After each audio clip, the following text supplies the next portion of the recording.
Hello दोस्तों, कैसे हैं आप सब लोग। उम्मीद करता हूं काफ़ी अच्छे होंगे। तो दोस्तों काफ़ी दिनों बाद हम मिल रहे हैं क्योंकि मैं भी व्यस्त था शादी के अंदर। अब क्या है कि रेगुलर आपको वीडियोस मिलते रहेंगे। तो इस वीडियो के अंदर हम दो ऐसे क्वालिटी स्टॉक्स देखेंगे जो भी अंडररेटेड है। अंडररेटेड मतलब अभी उन्होंने इतना ग्रोथ नहीं किया है और ग्रोथ ना करने के भी कुछ कारण है, वो भी मैं आपको आगे बताऊंगा। तो ये शेयर जो है जिन पर आप नज़र बना के रख सकते हैं, ये 2024 के अंदर बढ़िया परफॉर्मेंस दे सकते हैं, यानी कि बड़ा धमाका कर सकते हैं।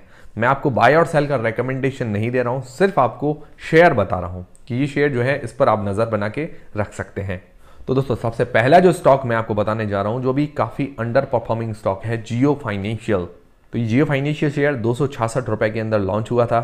उसके बाद डाउन जा जाके 202 रुपए पर इसने लो बनाया था। उसके बाद अभी इसका भाव देखें तो 220 230 के लेवल के आसपास काफ़ी टाइम से चल रहा है। और इसके एक ही जगह रहने के जो कारण है, मैंने आपको बताया कि अंडररेटेड क्यों है। उसके कारण ये है कि इन्होंने बिजनेस जो है अनाउंस किए हैं कि भाई ये बिजनेस के अंदर ये उतरने वाले हैं, पर अभी तक उन्होंने लॉन्च नहीं किया है कुछ भी।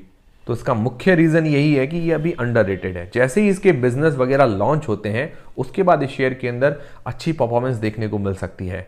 तो मेन जो ये 4 बिजनेस है इसके अंदर उतरने वाली है। पहला तो है लेंडिंग बिजनेस, जो पर्सनल लोन वगैरह जैसे बजाज फाइनेंस काम करता है उसी तरह से। दूसरा है इंश्योरेंस ब्रोकिंग। इंश्योरेंस ब्रोकिंग मतलब बड़ी बड़ी इंश्योरेंस कंपनी है, वो उनको इंश्योरेंस पॉलिसी सेल करते हैं इनकी ऐप के थ्रू, तो उनको कुछ ब्रोकरिंग के पैसे मिलते हैं।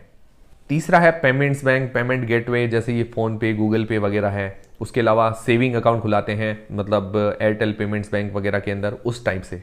चौथा है म्यूचुअल फंड का बिजनेस, जो कि ब्लैक रॉक मतलब वर्ल्ड की सबसे बड़ी एसेट मैनेजमेंट कंपनी है, उसके साथ मिलकर म्यूचुअल फंड के बिजनेस के अंदर आने वाले हैं। पर अभी तक ये जो बिजनेस है, मेन बिजनेस, अभी तक इतने ज़्यादा लॉन्च नहीं हुए हैं। जैसे इनकी ऐप वगैरह लॉन्च होती है या इनकी वेबसाइट्स आती है और जो ये इनके प्रोडक्ट्स हैं वो लॉन्च होते हैं, उसके बाद मुझे लगता है काफ़ी अच्छा ये परफॉर्मेंस कर सकता है शेयर। और मुझे लगता है जैसे ये उतरेगा मार्केट के अंदर तो काफ़ी अग्रेसिवली उतरेगा, पूरी तैयारी के साथ उतरेगा। तो इसी विजन के कारण मुझे लगता है कि कंपनी अभी अंडर परफॉर्मिंग है और आने वाले टाइम में अच्छी ग्रोथ कर सकती है। ऐसा पर्सनली मुझे लगता है। मैं आपको बाय सेल का रिकमेंडेशन नहीं दे रहा हूं। तो अभी इसने अगर बिजनेस लॉन्च नहीं की है तो इसके कारण इसके फाइनेंशियल्स भी कुछ खास नहीं है। तो अभी फाइनेंशियल देखने से कोई खास मतलब नहीं है, क्योंकि रेवेन्यू लगातार डाउन हो रहा है, आप देख सकते हैं। पर अभी अगर देखें FY24 के 2 क्वार्टर के अंदर इसके रिजल्ट काफी अच्छे रहे हैं, क्योंकि अब थोड़ा थोड़ा बिजनेस इसने लॉन्च करना शुरू किया है। तो अभी 2 क्वार्टर्स के अंदर तो काफी अच्छे रिजल्ट रहे हैं और अभी 2 क्वार्टर्स के अंदर 1306 करोड़ रुपए का रेवेन्यू ये जनरेट कर चुकी है, जो इसके पिछले रेवेन्यूज के कंपेयर करें पिछले सालों के, उससे कहीं ज्यादा है। और ये ऑलमोस्ट डेट फ्री कंपनी है, मतलब कोई भी उधारी नहीं है इसके ऊपर। और इसके अंदर प्रमोटर की होल्डिंग है 47% की। तो इस पर आप नजर बना के रख सकते हैं। और देखिए दोस्तों, ROE, रिटर्न ऑन इक्विटी या रिटर्न ऑन कैपिटल एम्प्लॉयड, ये भी बाद में हमें देखने को मिलेंगे। तो इस पर आप नजर बना के रख सकते हैं। बाय सेल का रिकमेंडेशन नहीं है।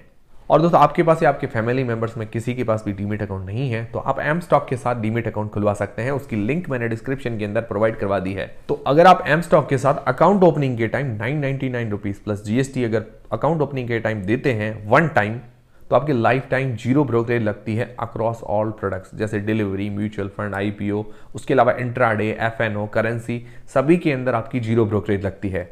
हाँ, गवर्नमेंट और सेबी चार्जेस तो लगते हैं, वो सभी में लगते हैं, पर इसके अंदर ब्रोकरेज है वो जीरो है। और फिर अगर आप कहेंगे कि मैं तो ट्रेडिंग नहीं करता हूं, मैं 999 रुपीज भी क्यों दूं, तो आपके लिए भी एक बढ़िया प्लान है। अगर आप इन्वेस्टिंग ही करते हैं तो डिलीवरी, म्यूचुअल फंड और IPO के अंदर आपकी जीरो ब्रोकरेज लगेगी लाइफ टाइम। तो ये जो पहले प्लान था 149 रुपीज लगते थे और अभी इस प्लान के 0 रुपीज लगते हैं, मतलब बिल्कुल फ्री में आप डीमेट अकाउंट खुलवा सकते हैं। तो ये काफी बढ़िया प्लान है इन्वेस्टर्स और ट्रेडर्स के लिए। और जो 0 रुपीज वाला प्लान है उसके अंदर आप फिर भी ट्रेडिंग करना चाहते हैं तो आपके 20 रुपीज पर ऑर्डर लगेंगे।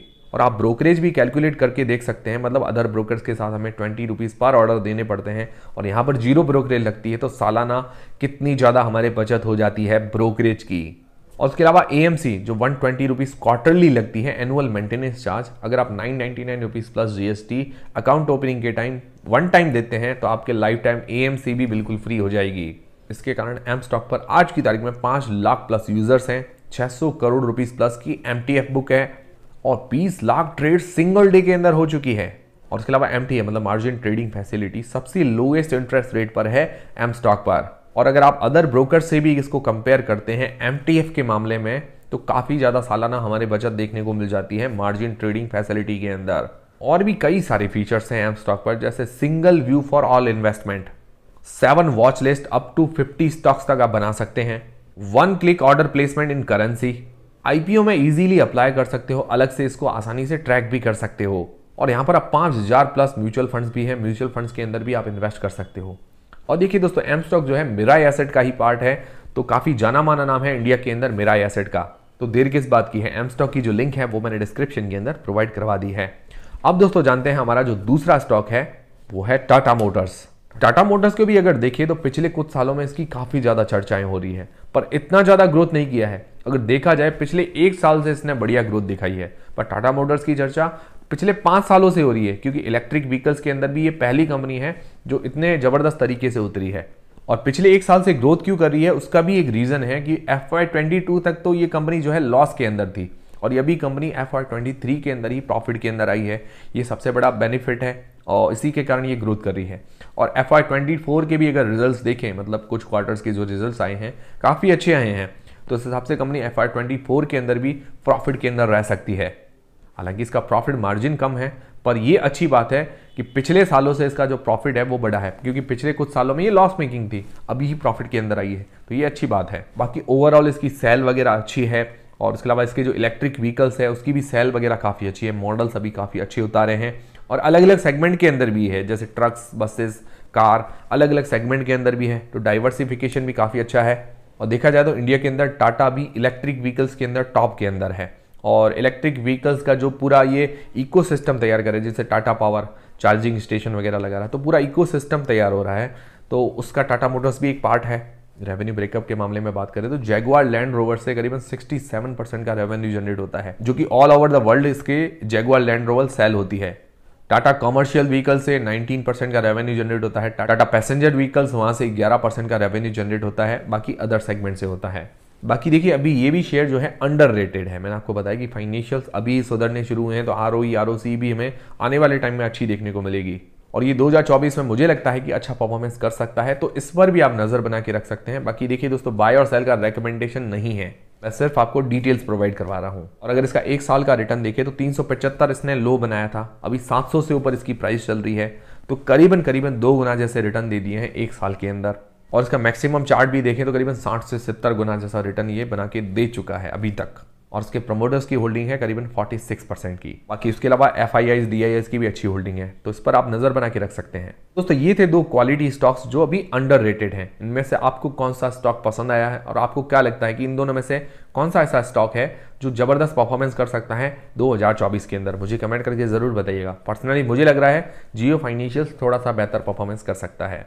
और दोस्तों एम स्टॉक के साथ डीमीट अकाउंट खुलवाने की जो लिंक है वो मैंने डिस्क्रिप्शन के अंदर प्रोवाइड करवा दी है। अगर आपको नहीं पता कि एम स्टॉक के साथ डीमीट अकाउंट कैसे खुलवाते हैं, तो आपको क्या करना है, लिंक पर क्लिक करना है तो आप एम स्टॉक पे पेज पर लैंड हो जाएंगे। तो वहां पर क्या करना है कि आपको अपने मोबाइल नंबर एंटर करने हैं। मोबाइल नंबर एंटर करने के बाद आपके मोबाइल पर OTP आएगा। OTP डालने के बाद आपको अपनी लैंग्वेज सेलेक्ट करनी है। लैंग्वेज सेलेक्ट करने के बाद आप अपना ईमेल आईडी डालें। ईमेल आईडी वेरीफाई करने के लिए OTP डालें। ईमेल आईडी वेरीफाई हो जाने के बाद अपना पैन कार्ड नंबर डालें। पैन कार्ड नंबर डालने के बाद अपनी डेट ऑफ बर्थ भरें। डेट ऑफ बर्थ भरने के बाद क्या कि आप अपना प्लान सेलेक्ट कीजिए, 999 रुपीज प्लस GST वाला या फ्री वाला प्लान सेलेक्ट कीजिए, जो भी आपके लिए सूटेबल हो। फिर आप अपना AMC प्लान सेलेक्ट कर लीजिए। फिर आपको परमिशन देनी है अपने सिग्नेचर और सेल्फी लेने की। तो आपका सिग्नेचर और सेल्फी कंप्लीट हो जाए, उसके बाद आपको बैंक डिटेल्स डालनी है। फिर उसके बाद आपको अपनी पर्सनल डिटेल्स डालनी है। फिर पर्सनल डिटेल्स और बैंक डिटेल्स डालने के बाद क्या है कि ई-साइन विद आधार का ऑप्शन आएगा। तो उसके अंदर आधार कार्ड नंबर एंटर कीजिए और फिर आपके नंबर पर OTP आ जाएगा। OTP एंटर कीजिए तो ई-साइन विद आधार कंप्लीट हो जाएगा।